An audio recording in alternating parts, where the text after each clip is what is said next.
Hello, today on Clinic Chats, I want to talk about priorities and really honoring your body's needs and wants around your healing journey. Hi, Eloise Ansell here, alternative therapist, intuitive healer based in the UK. And today I want to talk about another topic that comes up a lot in clinic, which is working with clients around prioritizing their healing journey.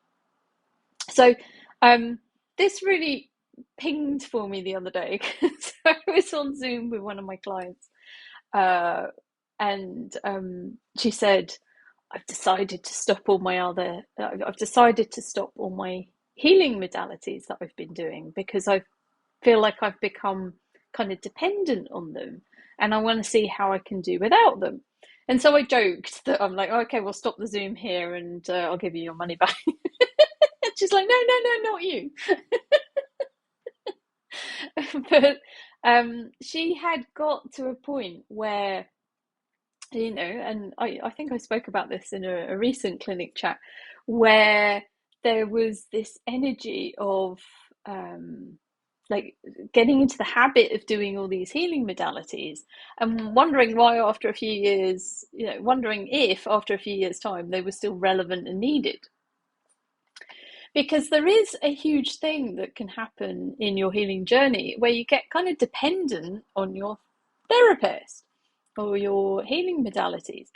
And I think this can be very unhealthy. There has to be boundaries, and there with a client practitioner relationship. And there's a lot of ethics that goes into this. Now, I have had some clients who still are active in having a session with me, maybe every couple of months or whatever their pattern is, years later.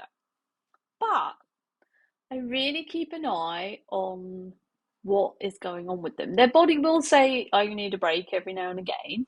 And then, maybe a few months go by and they book back in and because something else is challenging them and they want some support.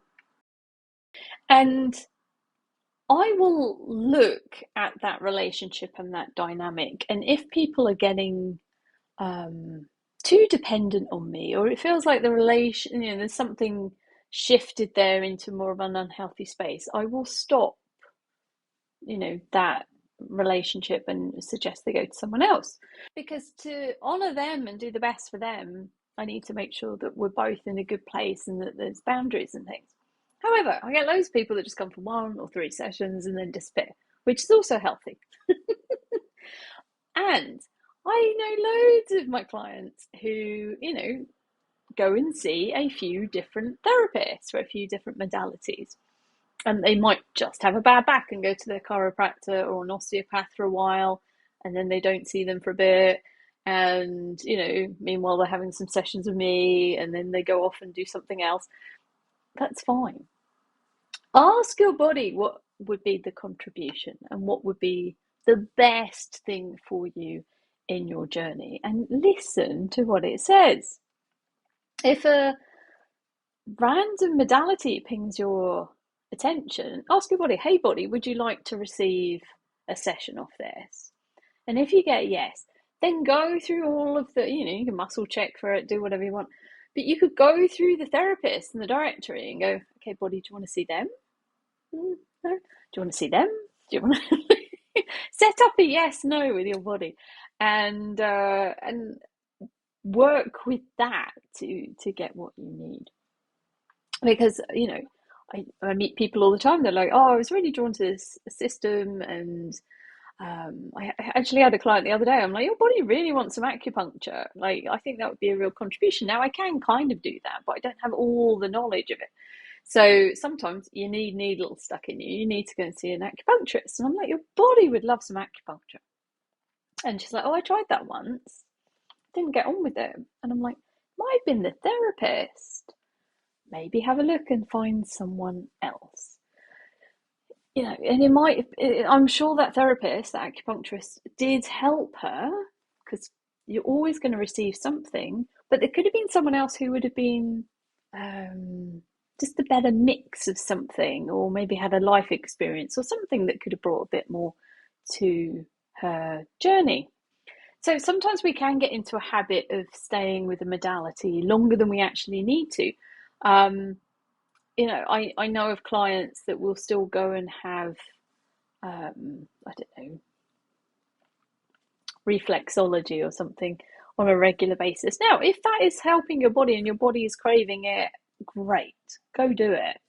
There's nothing, every modality has its place and it's gorgeous. Getting a regular massage, brilliant for your body. Doing anything that helps it on its journey, brilliant. But as I said, sometimes your body needs space to heal. I think I mentioned that in a recent video. So doing too much can be counterproductive.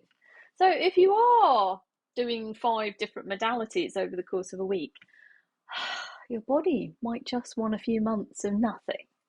I know my body does this. I'll go through periods where I'm like getting sessions and I'm getting readings done, and then my body goes, okay, and I probably won't book anything for months, just because my body needs that space to heal and work through all of that. So I'll go through intense periods where I do a lot, and then I'll have times when I don't. But that's my worrying. You might be a person that benefits from having one thing every week or doing a couple of things every month. So really listen to your body and pay attention. But don't overload and overwhelm it. If you've been going to see 5 different modalities on a Monday, Tuesday, Wednesday, Thursday, Friday, you have 5 different things you do, and you do it every week, and you've been doing it for years, probably time to break that dependency in a new way. So I celebrated my client the other day when she said she was going to stop her other stuff for now and see how she actually feels. It just become a habit doing it. It was serving her at the time when she found those therapists and was working with them. They were, helping her. But were they helping her anymore? It would give her some time back to maybe explore some creativity in her life and do other things that she wanted to do. So that was kind of fun. Love it. So we can stay in healing and relationships for a long time. And sometimes that serves us, sometimes it doesn't. You just want to make sure that you're not getting dependent on whatever it is. Because if you're doing too much or you're overloading your body, it's too much, the body's not going to cope and you're not going to get any benefits from what you're actually doing. So the way I work, I ask your body, how much can you take today? What can we do? What order and sequence do we need to do it? I'm asking from a place of priority so that your body gets to choose from the menu, if you like, what it wants to eat. And then when it says stop, we stop. I don't go, oh, hang on, they booked an hour session. I've only been going for 20 minutes. Let's pretend to do something else, or let's force something else on the body. Their body says stop, we stop. It's going to do far much more for them than anything else. If someone's really sick and their body's overloaded and overwhelmed, they're only going to be able to take so much in a session. They need to go away and work with that. We're going to drop that pebble in the pond. The ripples are going to come out. They're going to start to heal and balance other things. And then their body can indicate when the next optimal time would be for another session. It might be 2 weeks away. It might be 4 weeks away. It might be 3 months away, whatever. We'll honour that and we'll come back in at that point and do something else. Now, if in the meantime they go and do 18 million different modalities, they're back to overloading their body again. So sometimes when a client books a session and it turns out they're having all of these other modalities, I sometimes sit and look at it and go, okay, am I going to be any help here? Because if they're doing all of this stuff, my stuff's going to kind of have to fit in with all the other stuff. And yeah, their body can guide me to do that. It might be that me coming in actually makes all the other stuff work more effectively, which can happen. And sometimes I'm going to say no because I look at it and their bodies and I'm like, yeah, this is too much. They either have to stop doing some of the stuff they're doing and make me their number one resource for a few months And then maybe we can start asking the body what order and sequence it wants to bring the other stuff back in, if it does, or, they need to change things up a little bit to heal. We never know what the body actually loves and craves unless you get really in tune with it and listen. And if you're good at paying attention to your body and good at paying attention to what it needs and what would be a contribution, that's awesome. And the body's amazing. It can tell us so many incredible things. And people's bodies amaze me every day. I learn so much from people's bodies. It's exciting.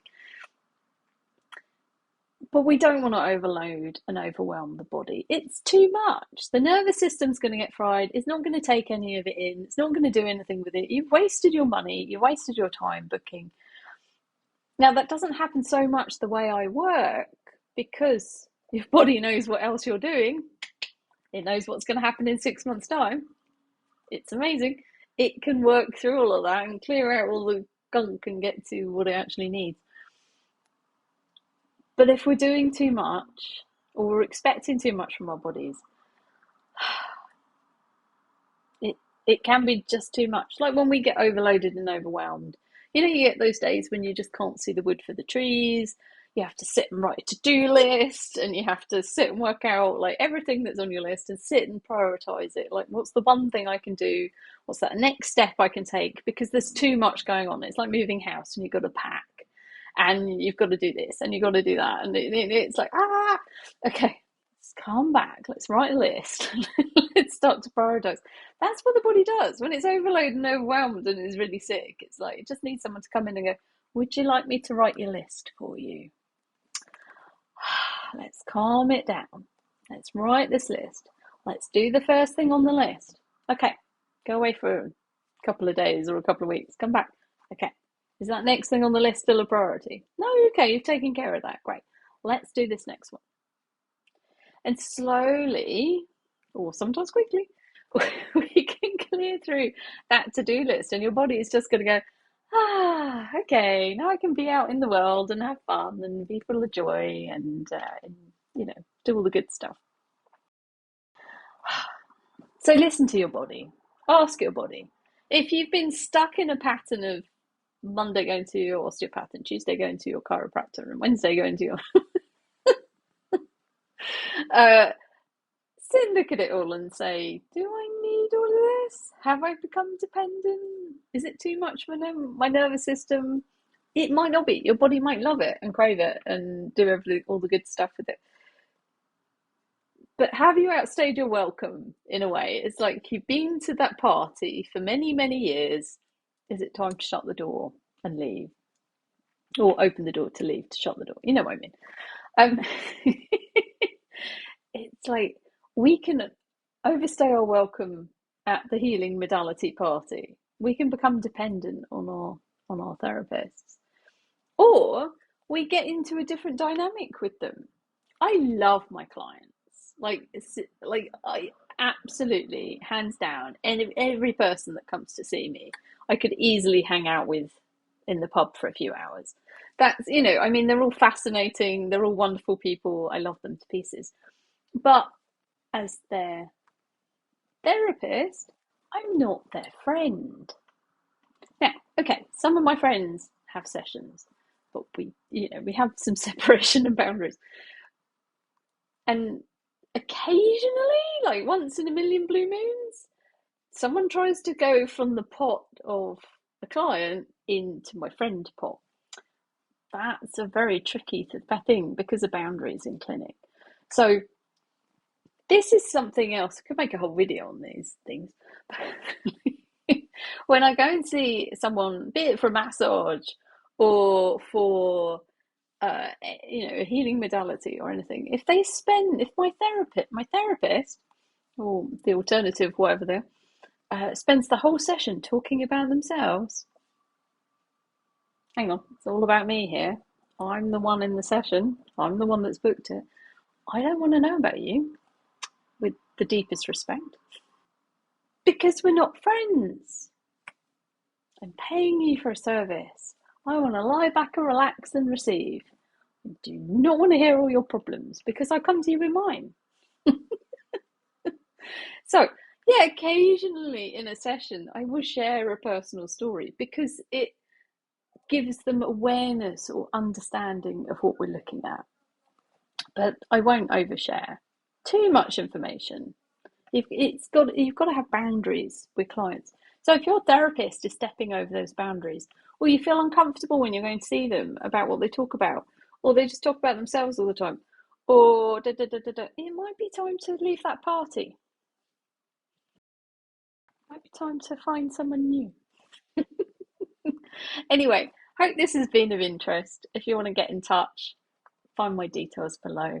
And if you want to try a free distance session, you can follow the link below this video and you can hang out with me in the ether and experience a distance healing session with me, one of the group ones. And yeah, get some benefits from that and enjoy, receive and enjoy. Okay, have a great day. Take care. Bye.